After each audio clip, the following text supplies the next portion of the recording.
What is up, YouTube? It's your boy Alex here from Team Generations, and today we're here to discuss one of my favorite clans. We are talking, of course, about Tachikaze.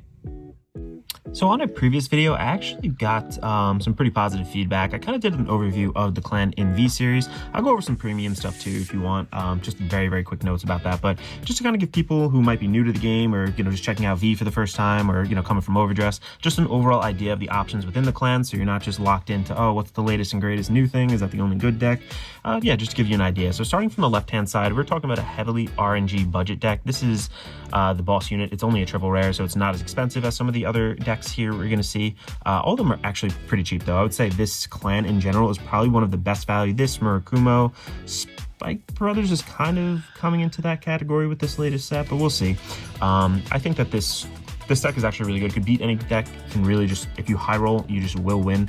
The True Ancient Dragon kind of idea is that whenever you hit a front trigger, you also gain a critical once per turn. So it basically turns your field from, just, hey, look, we have decent power columns, we fill the field a little bit easier, to, hey, look, we have a front plus we just got a crit, so there's power pressure and there's also critical pressure. So makes a really nice board overall. Very easy to spam out units for this. Hard to deny damage to this deck also, because the main Vanguard doesn't rely off of a counterblast or anything. It's just retiring a unit, and there are tons of different options you can put into this deck, but True Ancient Dragons kind of build themselves almost at this point, not to be mistaken with the new Ancient Dragon, kind of the Spinodriver stuff. So I would say this is definitely a separate build. Keep it that way.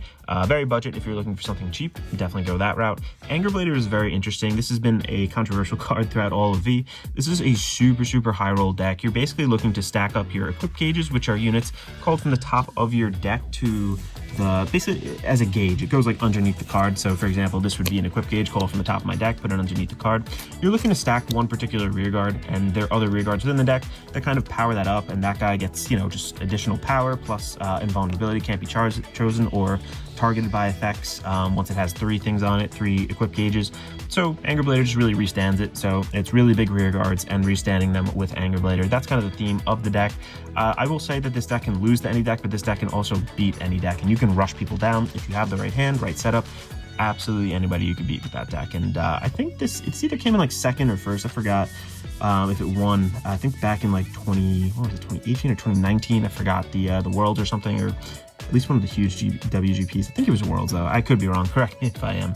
And then over here we have Emperor Gaia, Emperor Dragon, Gaia Emperor. So this is a card from G. It was retrained. I will say this kind of goes with 2 other. You can't run this card really alone. You can either run it with Spinodriver, like we're going to go over today, or you can run it with Gigannoblazer. I'll flash it across the screen. I put the Gigannoblazer in my storage. I don't have it built out yet because you pretty much are running either this or Gigannoblazer in my opinion.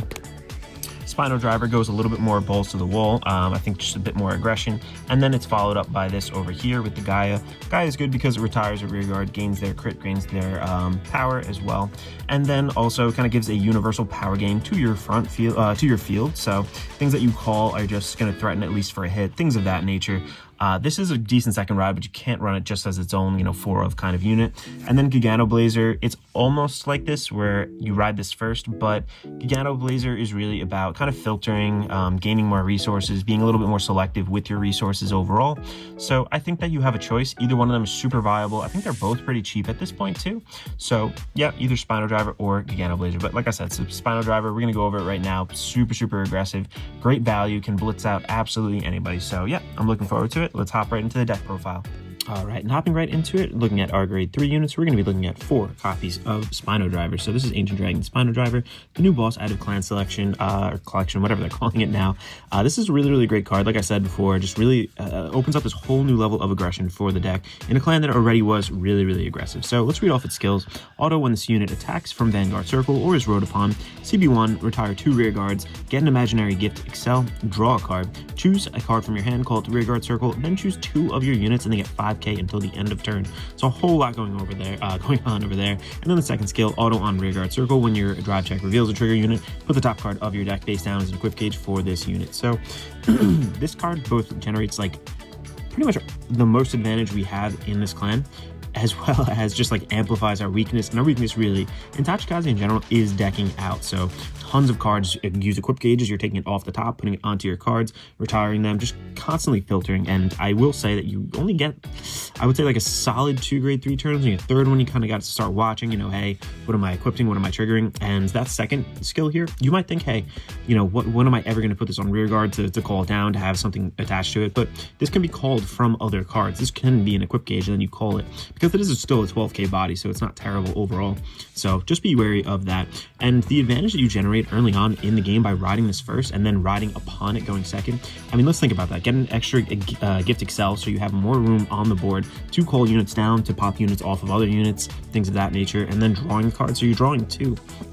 Absolutely insane. You're still netting 1 because you're calling 1 down from hand, so still overall just a real, actually this is kind of like an even break because you're calling this down from hand, or when you rode upon it could be just a +1, so really nice. And then it does give that additional +5, so it makes things that might not have hit kind of maybe hit those nice numbers just to poke for an attack. Overall, I still think this suffers from, you know, my opponent hit a defensive trigger, oh dang, I can't get over it reliably with my entire board.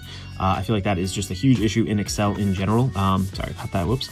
But in general, yeah, this really is a super nice deck. You can have so many multi-attacks coming off now because of that extra Excel. Like on your second grade 3 ride, you're going to be having 4 Excel circles. That's absolutely nuts. So definitely gives us a lot of room to play with and kind of gives us that advantage. So I really like this card. I think that it is different than Gigannoblazer. I don't want to say absolutely better, but I would definitely run this right now just in the meta. Even if they shut you down, like you're still gaining that second Excel marker and setting up your next turn. So I really like it. I definitely am running that at a 4 of. Next up, this is like, I guess, what you would call kind of like a secondary boss unit. I think they're both equally as much the boss unit in the deck, but this is Gaia, like I mentioned before, Emperor Dragon, Gaia Emperor. So this came out, I think, in Phantom Dragon Aeon. Suffered a little bit back then, but now it is a decent card since we have a better first ride target. Your board can be really big. You have good targets basically to retire and just kind of use its skills off of. So during our turn, all of our rear guards with an equip gauge get an extra 5k. And if our opponent's on grade 3 or greater, they get 10k instead of 5k, which is really nice. This one helps us deal with some of those trigger effects, especially since they're on, you know, 4 Excel circles. Absolutely nuts.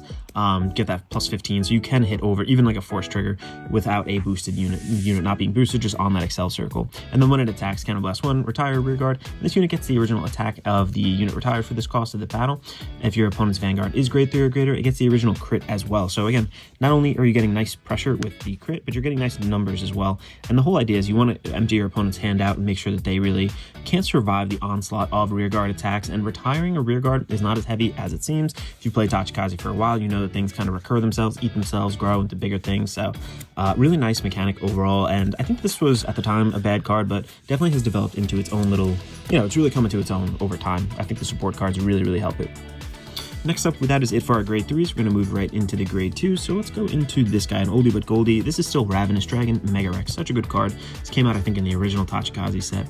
This is auto on Van or Rearguard Circle. When it attacks a Vanguard, retire another Rearguard, draw a card, and if this unit is on Rearguard Circle, cost Counterblast 1, put the top card of your deck face down as an equip gauge for this unit, and it gets an additional 5k till the end of battle for each of this unit's equip gauges. So just a personal tip, I don't like to really use the Counterblast too much because I think in general, we're safe if we have 2 Counterblast. You kind of want to save it for your Vanguard and 1 other rearguard that kind of nets you a little bit more advantage. The retire another rearguard draw card is free. That part is free. You don't need to do the Counterblast for that. So I think that this is really solid. It's good to ride on because you still generate that extra draw, especially, you know, maybe you don't have a grade 3 and looking to dig a little bit deeper into the deck. You need that draw to possibly get that off. This guy gets it for you. These were reprinted also, so I think they're relatively cheap right now. I'm not 100% sure. I have so many sets of them. I haven't even looked at purchasing anymore in quite a while, but overall, really nice. Again, this is a free retire, and we want to retire things in this deck because that is what generates our multi-attack. So 4 of those, absolutely no questions there. Next up, another 4 of absolute must. Again, this was reprinted as well. This is Regiment Dragon Regiodon. So Regiodon has a grade 1 that does the same exact thing. So I'll just read this skill. Auto on Banner Rearguard Circle. When this unit attacks, you may put the top card of your deck face down as an equip gauge for 1 of your rearguards. Its second skill, auto when this unit is retired from rearguard from your card's ability, Call up to one card from this unit's equip gauge to rearguard circle. You may put the top card of your deck face down as an equip gauge for that unit, and this ability may only be used with the card with the same name once per turn. So hard once per turn on this, so you can't, multi-combo thread into this, which is not a big deal because there is another version of it that kind of does that, but this is our main target to retire. We absolutely want to poke with these first and then retire it off of some of our other skills, whether that be the Vanguard, the Mega Rex, or some other cards we're going to go over in just a second. This really enables the multi-attack and kind of just allows us to cherry pick. Like, let's say you have a nice target on this guy and you want to put another target on somebody else, maybe call something off of their gauge. This says you may put it for one of your rear guards, not just this one. So when it swings, boom, gauge something else, and then you can retire this, get the nice gauge off of this one, potentially extend your play even further, going on along a little bit later. So again, just spreading out those gauges, getting that multi-attack off. This is such a good card, absolutely necessary at a 4 of. Really good card. Next up, this is what I was kind of talking about with the, you could place an equip gauge on another card and kind of call it off of the retire, but this is going to be, I think this came out last clan selection with Gigannoblazer. This is Extortion Dragon, Spino Extort, I think that's how I say it. Spino Extort, yeah. I barely can read it onto the phone, sorry. Auto on Van or rearguard circle when it attacks a Vanguard, counterblast 1, and retire another rearguard. Draw a card and call up to one card from the equip gauge of the unit retired for this cost to rearguard circle. Put the top card of your deck face down as an equip gauge for that unit. So you can swing with the Reggiodon, right? Put an equip gauge on another unit, retire that other unit with this guy, and you can still get the Reggiodon effect kind of. And you are drawing a card on top of that, plus you're putting another equip gauge on. So if you're on Gaia, you can definitely power up your field still with the Gaia's continuous effect. And this card just really helps, again, extend plays, make those nice power columns, and make sure that your resources are decently plentiful in hand. I will say that this, again, is just, as you guys kind of read the cards, you'll see equip gauge, draw, do this, do that. Your deck is just going to be super thin. That's the only issue, I think, in this deck. That's like the main glaring weakness, at least. So this is still a very good card. I think I did cut it down to 3 at 4 of. I just saw too many of them, and I didn't have the counterblast really to go around because you are using a counterblast on Vanguard, no matter what Vanguard you kind of go into, and we definitely need it open for that. So I like it at that 3 of personally, and that's what I am running it at. Next up, we are looking at a new card, and I wish I could be running more of him, but let me explain why. I'm only running 2 of these over here. This is Ancient Dragon Dino Crowd. So its skill auto on Van or rearguard circle. When this unit attacks, Soul Blast 1, retire rearguard, and until the end of the battle, this unit gets an additional 10k and 5k extra for each of this unit's equip gauges. Its second skill, auto on rearguard circle. Once per turn, when your drive check reveals a trigger unit, put the top card of your deck as a equip gauge for this unit.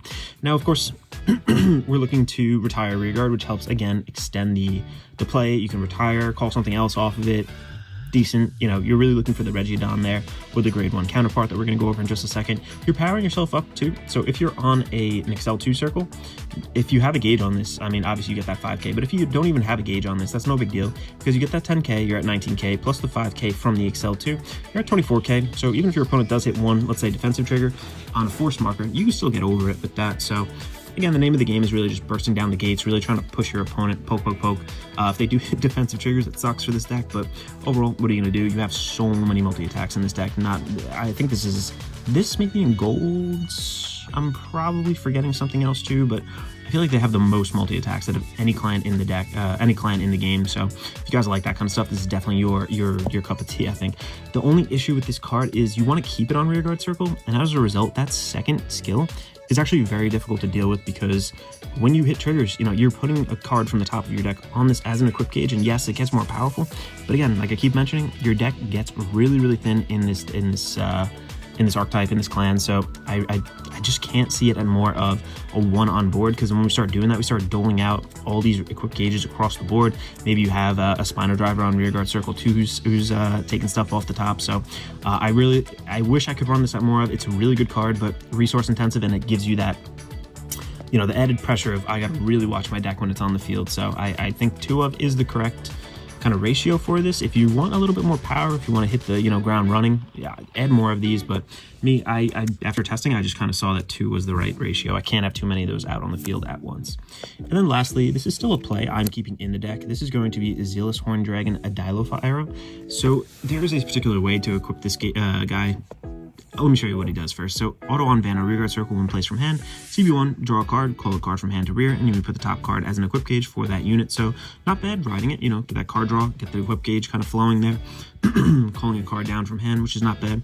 And then second skill, auto on rearguard circle when placed from an equip gauge. This unit gets an additional 10k until the end of turn. So there is a combo where you can kind of tutor this onto a unit as an equip gauge, and then, you know, just pop either the Reggiodon or whatever it is that can get this guy out called from the gauge. So I like it at a 1-of. I think that, you know, the free 10k is pretty big, and especially in a deck that needs to get over some defensive triggers, and it's not a bad ride target overall. So I think at a 1-of, it's a cute cheeky deck, so we did it there.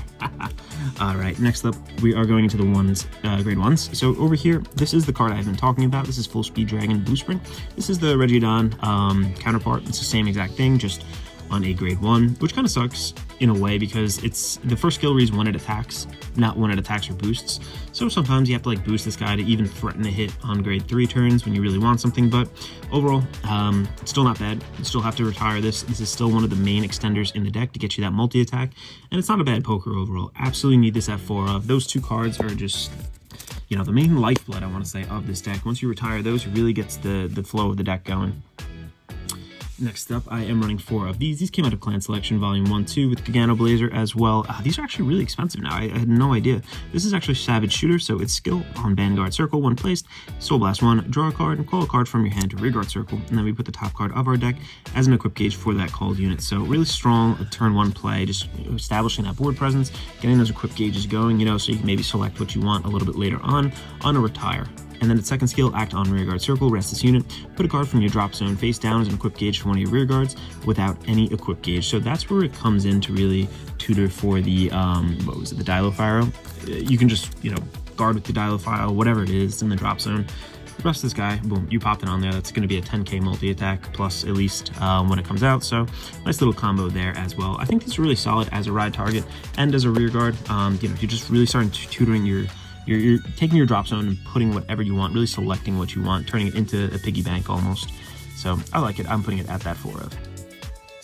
And then next up, we are going to be running 4-of Prism Bird. You want to actually max this out because sometimes we're equip gauging so much that we end up kind of running through our Gaias or other Spinodrivers. And I know you are gaining advantage by staying on Spinodriver, but the main advantage really is riding into Gaia. I think that's our key to success here. So you absolutely have to find it, and Prism Bird helps us do it. I think that at a 4-of, this is the top 5 searcher. Place it down, look for a grade 3 off the top 5. If you added a card to hand, you ditch a card, and if an equip gauge is put for this turn, you get an additional 5k. So that condition can be met on grades 1, 2, or 3 throughout the whole game. That can be live. Very good card overall. I think it definitely needs to be in the deck at a 4-of to secure our proper grade 3 ride chain. And then moving on to the triggers, let me just pan out really quick. So I actually kind of struggled with the trigger lineup for a while. I came to this decision. I don't know if it's 100% right, but I am still running 4 of the Draw Sentinels. Now, I know this whole deck profile I've been talking about, hey, look, you deck out, you deck out, you deck out. So why am I running draws? Just certain things in the meta, I think right now it's slow enough where you do, like, things get powerful enough and the pace is slow enough with the Heal Guardians now that we just need to block certain attacks and not risk it. So you can run the Crit Sentinels if you want. I don't know how expensive these are, and that's not incorrect at all to run in this deck, seeing that this deck is so aggressive, but you don't really get extra drive checks. So I don't know, to push the game plan, I guess. I don't think the crits are the best thing in the world. I am running 8 crits otherwise, so 1, 2, 3, 4, 5, 6, 7, 8, and I just like to change up just one of the crits there, but overall, I think 8 crit is enough. I'm not running fronts in this deck just because things do gain power kind of naturally. Sometimes, you know, you can really do anything you want with this trigger lineup. I think that's what I'm trying to get at. Customize it to what you think your local meta is. Customize it to what you think is really best for you, but closing out games on these crits are really, really nice. And then lastly, we are still running the Heal Guardians. Heal Guardians, super important, especially in this game. We have a fragile hand at times. We do, I would say with Gigannoblazer, we had more triggers in hand.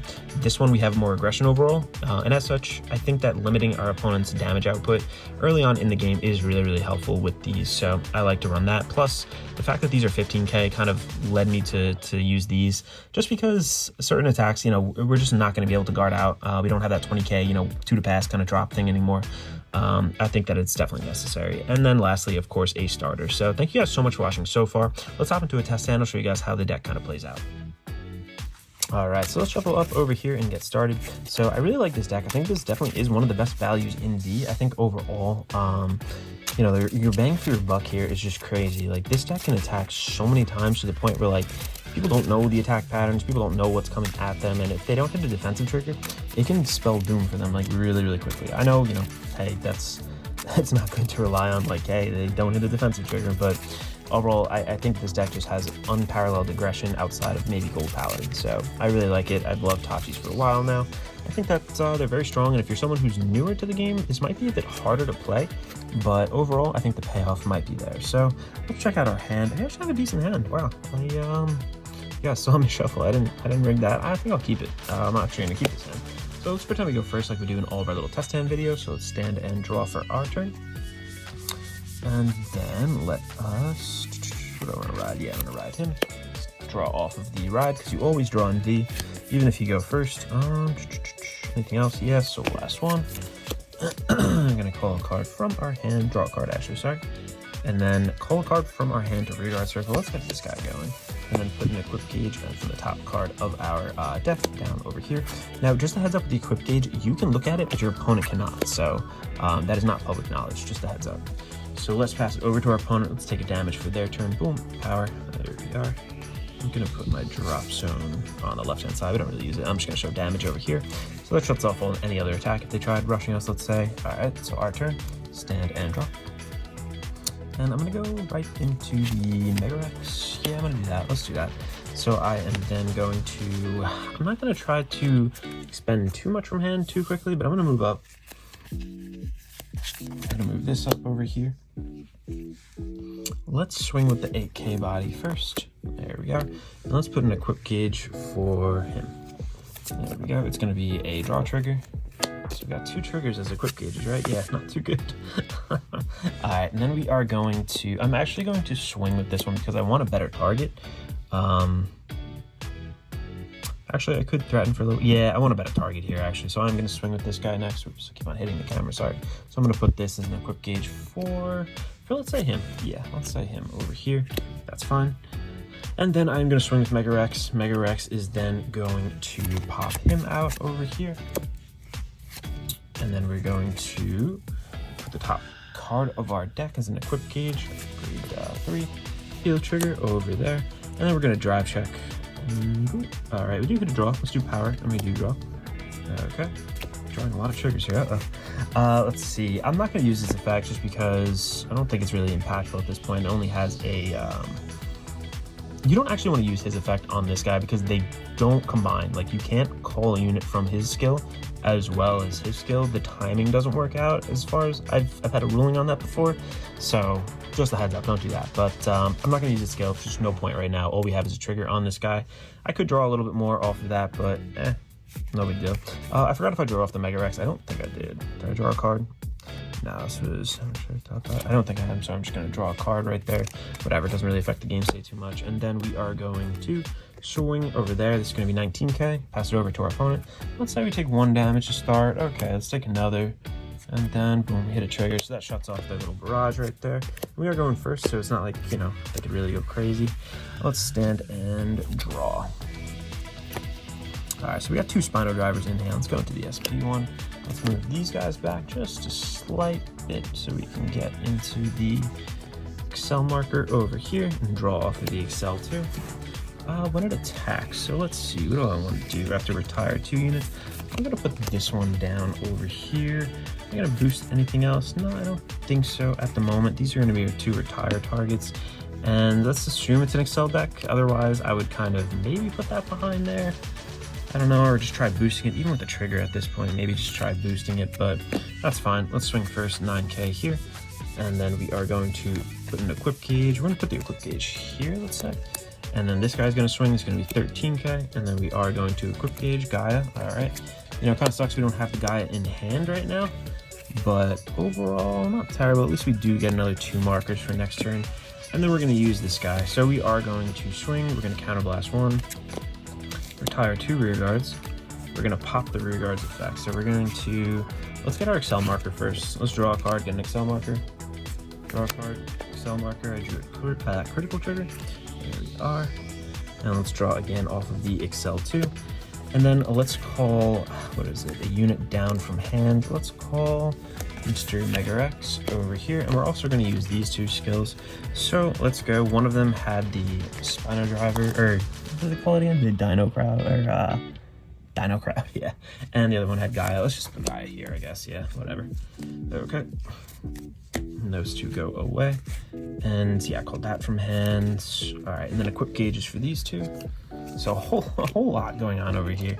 Just make sure when you're playing, you kind of know the ropes with the deck.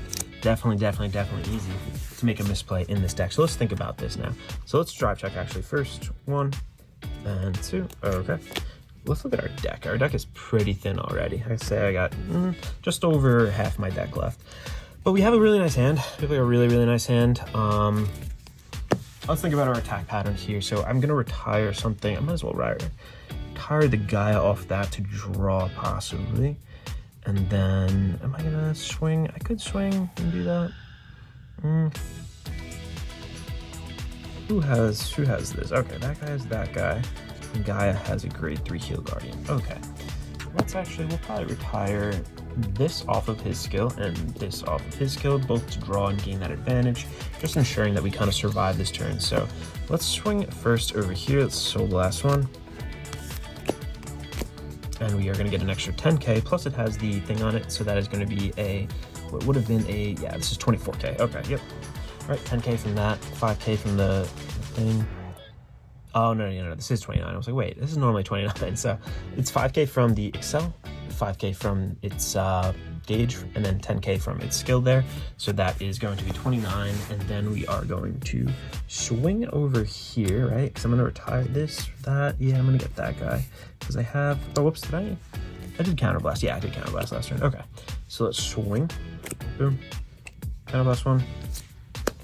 Let's say I give the 5k earlier from Spinodriver to him, so he can threaten for a hit. And then I'm gonna pop this guy's thing out, going to draw off of that, and then I'm going to get the top card as an equip gauge. That's cool. And next up, I am going to swing.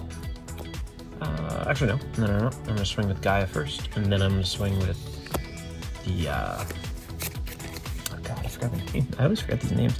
Mega X, yeah, it is Mega X. I'm just gonna retire this and then get a draw. Okay, cool. So we do have Gaia for next turn. Nice. The drawing ended up nice. All right, and then lastly, this guy over here. And finally, we pass it over to our opponent. I just want to think about this for a second. How many attacks do we have? Like 1, 2. We had 3, 4, 5, 6, 7 attacks on your first grade 3 turn. And this isn't limited or locked behind the if your opponent is grade 3 or anything like that. So this is a really good first ride overall. Next up, we would go into the Gaia and just kind of try to repeat a lot of that, because I do have a blue sprint right here. I think I have another Regigadon, yeah. So I pretty much have like a full repeat. You know, we take 2 damage, boom, 1, 2. You know, we have the hand to guard. We're definitely gonna live this turn out. Yeah, just kind of go into Gaia and take it from there. So as you can see, I think this deck is really powerful. I think that this is one of the best values right now in V Series. If you're an experienced pilot, like, obviously I'm thinking out loud here, trying to do my strategy. If you're somebody who plays this deck in and out like all the time, you definitely will be really good. And then you just know the plays, you know them like butter, 1, 2, 3. I think you can go really far places with this for such a small amount of money. So thank you guys so much for watching. If you guys do enjoy the content, make sure to hit that like button, possibly subscribe to the channel. And we do have a TCG player affiliate link if you are interested in purchasing any of these cards. Forgot to mention that a little bit earlier too, but thank you so much for watching. This is Alex from Team Generations signing out.